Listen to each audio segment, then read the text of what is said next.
Assalamualaikum warahmatullahi wabarakatuh. Halo, perkenalkan, saya Husna Chandra Nurani Oktavia. Saya adalah dosen yang mengajar di Program Studi Sarjana Terapan D4 Manajemen Aset, jurusan Administrasi Niaga di Politeknik Negeri Bandung. Video ini dibuat untuk melengkapi persyaratan dalam pengajuan sertifikasi dosen tahun 2025, yaitu pernyataan diri dosen dalam unjuk kerja Tridharma Perguruan Tinggi PDD UKTPT dalam bidang pengajaran. Terdapat beberapa mata kuliah yang saya ampu seperti pengantar manajemen, inventarisasi dan aspek legal aset, manajemen operasi, dan simulasi pengelolaan aset. Pada kesempatan kali ini, saya akan menjelaskan salah satu mata kuliah yang saya ampu menggunakan metode DIA atau Delivery, Interaction, and Assessment, di mana penjelasan mata kuliah terdiri dari beberapa poin, yaitu pertama, deskripsi mata kuliah, kedua, kemampuan yang diharapkan, ketiga, materi pembelajaran, keempat, sistem pembelajaran, kelima, metode pembelajaran, dan diakhiri dengan sistem penilaian.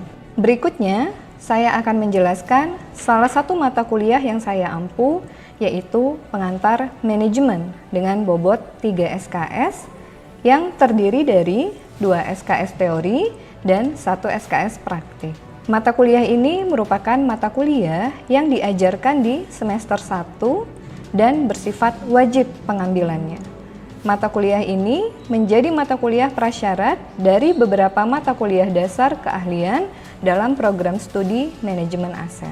Mata kuliah ini membahas pemahaman dasar mengenai konsep, fungsi, dan prinsip manajemen yang menjadi landasan dalam pengelolaan organisasi dan sumber daya, khususnya dalam lingkup manajemen aset.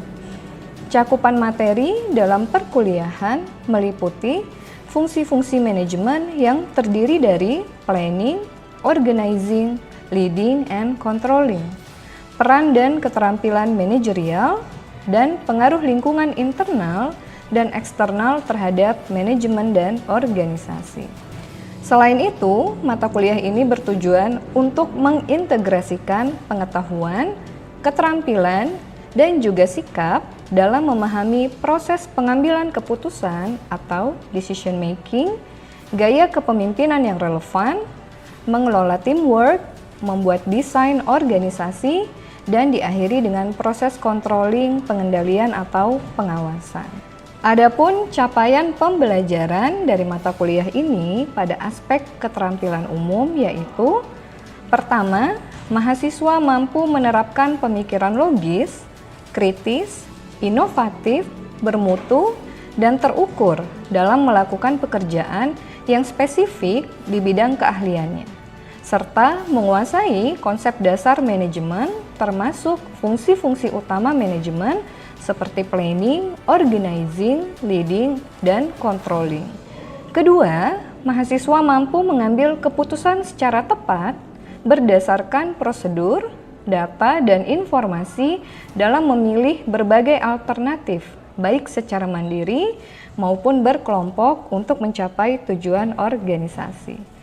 Ketiga, mahasiswa mampu mengkaji kasus penerapan ilmu pengetahuan dan teknologi yang memperhatikan dan menerapkan nilai humaniora sesuai dengan bidangnya dalam konteks pengelolaan aset. Dan yang terakhir, mahasiswa mampu mengembangkan sikap profesional, kolaboratif, dan etis dalam menyelesaikan tugas-tugas kelompok yang berkaitan dengan praktik manajerial. Kemudian saya akan menjelaskan mengenai materi pembelajaran. Adapun materi yang akan disampaikan selama 1 semester atau dalam jangka waktu 14 minggu yaitu: pertama, materinya mengenai introduksi organisasi dan manajemen. Materi kedua akan membahas mengenai manajemen dan manajer. Lalu materi yang ketiga akan membahas mengenai pengambilan keputusan atau decision making process. Materi yang keempat tentang lingkungan dan manajemen global. Materi yang kelima mengenai keanekaragaman atau diversity. Materi yang keenam membahas mengenai tanggung jawab dan perilaku etis. Materi yang ketujuh mengenai perencanaan dan manajemen strategis. Materi yang kedelapan mengenai perancangan organisasi. Dilanjutkan dengan materi yang kesembilan mengenai manajemen sumber daya manusia. Materi ke-10 mengenai komunikasi. Lalu materi ke-11 membahas mengenai leadership atau kepemimpinan. Materi ke-12 akan membahas mengenai motivasi. Lalu di materi 13 akan membahas mengenai pengelolaan kelompok dan tim. Dan diakhiri dengan materi yang ke-14 yaitu materi mengenai controlling atau pengendalian dan pengawasan. Yang dimana materi ini diambil dari beberapa buku sebagai acuan ataupun referensi yang digunakan selama perkuliahan, yaitu salah satunya buku dengan judul Management karangan Stephen P. Robbins dan juga Mary Coulter. Berikutnya adalah sistem pembelajaran dan metode pembelajaran. Adapun sistem pembelajaran pada mata kuliah ini dijalankan secara hybrid atau blended learning, di mana metode pembelajaran yang akan disampaikan menggunakan metode DIA, yaitu Delivery, Interaction, and Assessment. Penjelasan metode DIA dalam mata kuliah ini, yang pertama adalah metode delivery. Dalam mata kuliah ini, materi disampaikan melalui kombinasi ceramah interaktif, presentasi dosen, video pembelajaran, serta studi literatur yang relevan. Yang kedua, metode interaction. Dalam metode interaksi, mahasiswa didorong untuk dapat berpartisipasi aktif dalam pembelajaran, agar terjadinya komunikasi dua arah antara dosen dan mahasiswa. Interaksi pembelajaran terjadi secara aktif melalui diskusi kelas dan tanya jawab. Melalui metode problem-based learning, mahasiswa diberikan kesempatan untuk menyampaikan pendapat dan juga feedback mengenai penyelesaian studi kasus dan melakukan presentasi di depan kelas. Dalam sistem penilaian, mata kuliah ini memiliki komponen penilaian yang harus dipenuhi oleh mahasiswa yang terdiri dari 4 komponen, yaitu pertama, tugas individu atau nilai partisipatif dengan bobot 25%. Tugas individu atau tugas harian terdapat penilaian partisipatif mahasiswa yang mencerminkan tingkat keterlibatan aktif mahasiswa selama proses pembelajaran. Penilaian ini mencakup kehadiran, kontribusi dalam diskusi kelas, keaktifan dalam kegiatan kelompok, respon terhadap pertanyaan dosen, dan penyelesaian tugas-tugas harian.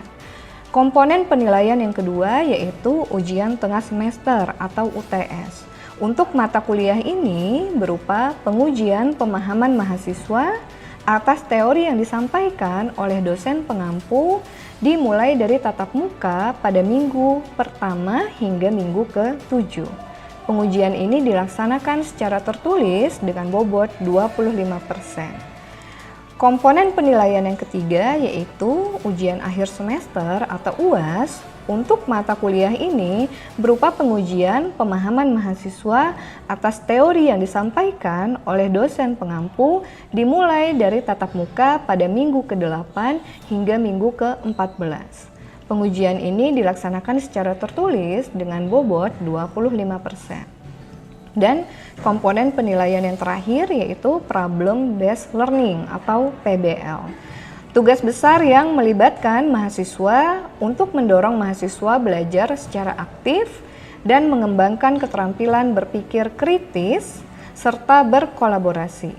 Tugas besar ini dilaksanakan mulai minggu ke-8 dan mahasiswa harus mengumpulkan luarannya berupa laporan dan PowerPoint untuk dipresentasikan. Bobot nilai PBL ini sebesar 25%. Oke, selanjutnya adalah pengambilan video pelaksanaan pembelajaran mata kuliah pengantar manajemen secara luring di Gedung Kuliah Administrasi Niaga. Oke, Assalamualaikum warahmatullahi wabarakatuh. Waalaikumsalam warahmatullahi wabarakatuh. Oke, teman-teman, hari ini kita akan melaksanakan perkuliahan pengantar manajemen ya. Nah, hari ini saya akan menyampaikan materi mengenai problem solving and decision making ya. Jadi sebenarnya materi ini menjelaskan mengenai bagaimana proses atau cara dalam pengambilan keputusan ya. Nah, mungkin kan sehari-harinya pasti teman-teman itu akan selalu mengambil keputusan ya. Kan nggak mungkin misalnya di satu harinya itu kita tidak mengambil keputusan. Nah, contoh yang paling sederhana, yang paling simpelnya ya dalam decision making proses ini, misalnya nih kayak di perkuliahan aja ya. Setelah selesai perkuliahan masuk ke jam istirahat, pastikan teman-teman itu biasanya ngapain kalau istirahat? Makan, jajan. Nah, ketika akan istirahat tadi ya, oh ya saya mau makan, saya mau jajan, pastikan teman-teman itu membuat keputusan atau ya menentukan lah kira-kira saya mau makan apa. Itu contoh yang paling sederhana dari pengambilan keputusan ya. Nah, nanti saya akan menjelaskan bagaimana kaitannya atau hubungannya, kenapa proses pengambilan keputusan ini menjadi penting apalagi di lingkup organisasi dan manajemen ya gitu.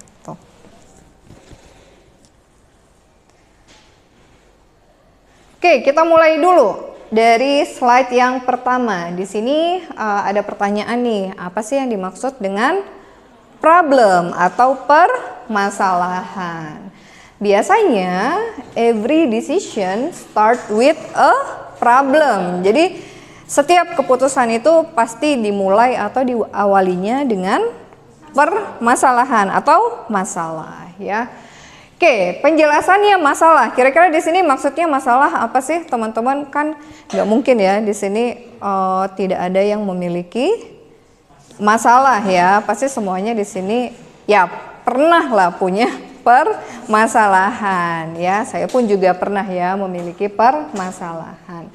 Oke, problem di sini pengertiannya itu adalah discrepancy between ideal and actual condition. Jadi maksudnya permasalahan itu merupakan kesenjangan antara kondisi ideal dengan kondisi aktual ya.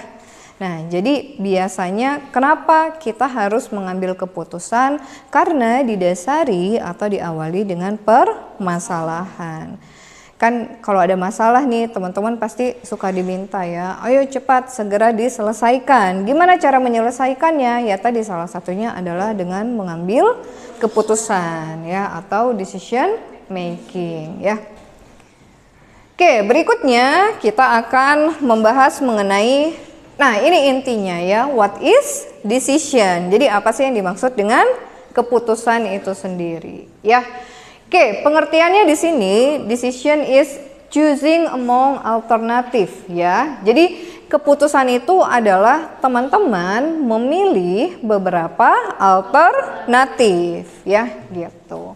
Atau misalnya di sini pengertian berikutnya adalah the act of choosing one alternative from among a set of alternative. Sebenarnya mirip ya dan sama artinya ketika teman-teman mengambil keputusan atau apa sih keputusan itu? Keputusan itu adalah tindakan atau kegiatan teman-teman memilih satu alternatif yang menurut teman-teman itu paling tepat dibandingkan dengan berbagai pilihan alternatif yang lain.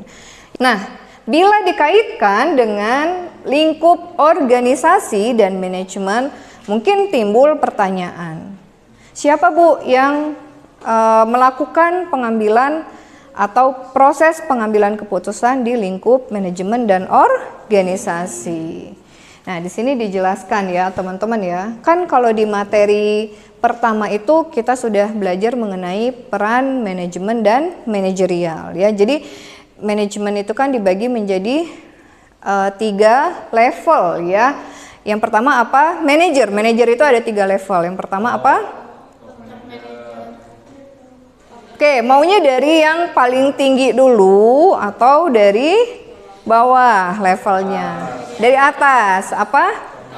Top manager, middle, dan first line atau lower level manager ya. Nah, kaitannya apa, Bu? Jadi, kalau di lingkup organisasi dan manajemen yang pasti akan melakukan proses pengambilan keputusan itu jawabannya adalah manager at all level and in all area. Jadi, semua tingkatan manajer itu pasti akan melakukan proses pengambilan keputusan ya.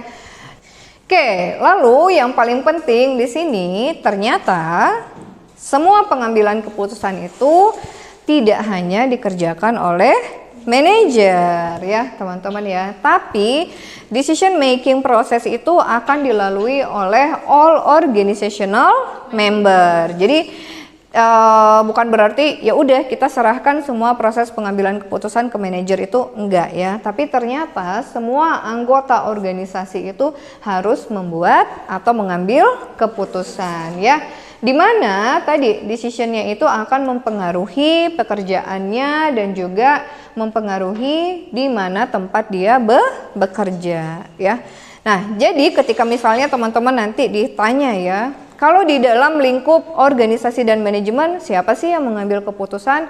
Berarti jawabannya bukan hanya manajer, tapi semua anggota organisasi ya. Oke, teman-teman kita lanjutkan ya. Nah, tadi sudah membahas mengenai apa yang dimaksud dengan decision atau keputusan itu sendiri dan juga problem ya, permasalahan, karena tadi every decision start with a problem ya. Oke, nah di sini ada pernyataan yang juga cukup penting ya mengenai pengambilan keputusan. Jadi decision making is best understood as a process rather than just a choice. Jadi maksudnya di sini pengambilan keputusan itu jangan sampai dimaknai hanya ya kita hanya memilih aja ya, memilih dari satu alternatif dibandingkan dengan beberapa alternatif yang lain. Tapi kita juga harus bisa memaknai kalau misalnya pengambilan keputusan ini merupakan suatu proses. Jadi ada proses di dalamnya ya. Oke, sekarang saya mau tanya nih dan ya minta pendapat lah ya ke teman-teman. Misalnya di sini give an example about decision making that you made today ya. Jadi berikan contohnya atau jelaskan satu contoh yang menurut teman-teman tuh pernah mengambil atau membuat keputusan ya. Siapa yang bisa kasih contoh? Ya, Ratih gimana? Iya Bu, jadi saya mau coba kasih contoh yang mungkin semua teman-teman juga mengalami. Nah, contohnya itu ketika kita dari SMA mau melanjutkan ke perguruan tinggi. Nah, berarti kan masalahnya itu kita mau menentukan kemana nih kita akan melanjutkan pendidikan ke perguruan tinggi. Nah, tadi kita juga harus menentukan dulu nih alternatifnya mau kemana. Misalnya kita mau menentukan ke Politeknik Negeri Bandung atau Politeknik Negeri Jakarta. Jadi ada dua alternatif ya.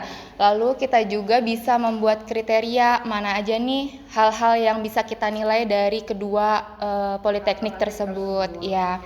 Misalkan kriterianya itu kita mau menilai dari segi akreditasi, biaya, dan jarak dari rumah. Nah, terus setelah itu kita juga harus bisa mencari tahu informasi dari Politeknik Negeri Bandung dan Politeknik Negeri Jakarta terkait akreditasinya apa, lalu biaya atau UKT-nya berapa, dan jaraknya itu segimana dari rumah. Nah, setelah kita cari tahu informasinya, ternyata didapat informasi bahwa Politeknik Negeri Bandung itu memiliki akreditasi yang unggul, lalu jaraknya juga lebih dekat dari rumah saya, dan juga biayanya lebih terjangkau. Nah, maka dari itu saya bisa mengambil keputusan bahwa Politeknik Negeri Bandung menjadi keputusan yang paling tepat untuk masalah yang saya alami, seperti itu. Oke ya, jadi pendapat atau penjelasan dari Ratih ini sangat jelas ya teman-teman ya, dan ada kaitannya dengan poin yang pertama yang ada di slide. Jadi tadi pengambilan keputusan itu tidak hanya sekedar memilih aja, tapi ternyata di dalamnya itu ada tahapan atau ada prosesnya. Apalagi misalnya tadi permasalahannya ketika setelah selesai dari SMA ya, teman-teman harus menentukan saya mau lanjut kuliahnya di mana nih, perguruan tingginya ya gitu. Kan nggak mungkin ya teman-teman, misalnya kuliah itu kan prosesnya merupakan proses yang cukup panjang, kan harus menyelesaikan perkuliahan selama 4 tahun ya. Harus on time dong ya, 4 tahun atau bahkan bisa lebih cepat kan gitu. Masa sih kalau misalnya untuk jangka waktu yang cukup panjang teman-teman tuh cuma pilih-pilih aja, kan nggak mungkin ya. Jadi tadi prosesnya itu teman-teman memang harus membandingkan dulu beberapa alternatifnya, tapi yang dijelaskan oleh Ratih tadi ada kriterianya ya gitu. Jadi misalnya, oh saya sudah menentukan 2 alternatifnya Bu, Politeknik Negeri Bandung dan kampus Politeknik Negeri Jakarta. Gimana caranya saya menentukan keputusan mana yang akan saya pilih menjadi keputusan yang paling tepat? Tadi saya harus ada beberapa pertimbangan atau kriteria ya. Misalnya salah satunya dari segi jarak. Yang mana nih yang paling dekat atau yang cukup jauh ya? Lalu yang kedua, mungkin menurut teman-teman juga cukup penting, misalnya tentang akreditasi ya dari perguruan tinggi tersebut. Lalu misalnya setelah jarak akreditasi, yang ketiga apa tadi? Biaya ya. Ya misalnya terkait dengan apa UKT-nya lah ya gitu. Nah itu kan berarti ada prosesnya ya teman-teman ya, tidak sekedar hanya memilih saja, tapi ada beberapa kriteria yang akhirnya nanti menjadi poin yang sangat penting untuk mendukung keputusan yang tepat bagi teman-teman ya gitu. Oke, bagus ya contohnya. Oke, kita lanjutkan lagi. Oke, teman-teman, tadi saya sudah menjelaskan mengenai beberapa topik ya di materi decision making. Nah, sekarang saya minta dari teman-teman ada yang bisa menjelaskan mengenai case study yang ada di depan. Jadi kan kalau di dalam perkuliahan itu ya tidak full loh, semua materi itu harus disampaikan oleh dosen ya. Tapi di sini juga saya harus mendorong mahasiswa itu untuk aktif agar komunikasinya itu terjadinya 2 arah ya. Jadi jangan sampai nanti saya yang menyampaikan terus, nanti teman-teman malah bosan ya gitu. Oke, ini ada case study mengenai steps in problem solving and decision making. Siapa yang bisa menjelaskan case study-nya, baru nanti kita bahas bersama-sama. Oke, Salwa gimana? Mungkin yang pertama dulu penjelasannya mengenai Amanda ini tuh merupakan seorang sales manager atau manajer pemasaran, di mana membutuhkan laptop baru karena laptop yang sudah lama ini tuh tidak mendukung pekerjaan mereka. Nah, simpelnya diasumsikan bahwa untuk menambah memori ini tuh tidak mengandung nilai ekonomikal pada komputer lama mereka. Jadi untuk perusahaan juga mempunyai kebijakan kalau untuk membeli barang bukan untuk menyewa. Jadi sekarang kita memiliki permasalahan adanya kesenjangan di antara komputer yang sekarang dengan kondisi komputernya dan juga apa yang mereka butuhkan yang lebih efisien atau kondisi yang diinginkan. Jadi sehingga Amanda ini tuh harus membuat keputusan. Oke, teman-teman, karena materinya sudah selesai dijelaskan ya, tapi biasanya di akhir perkuliahan ini saya minta dari satu mahasiswa ya untuk bisa membuat conclusion-nya atau kesimpulannya lah ya. Jadi apa saja sih topik-topik yang sudah dibahas dalam perkuliahan pengantar manajemen hari ini. Oke, siapa yang mau membuat summary-nya di sini? Saya, Bu. Ya, Ihsan, silakan.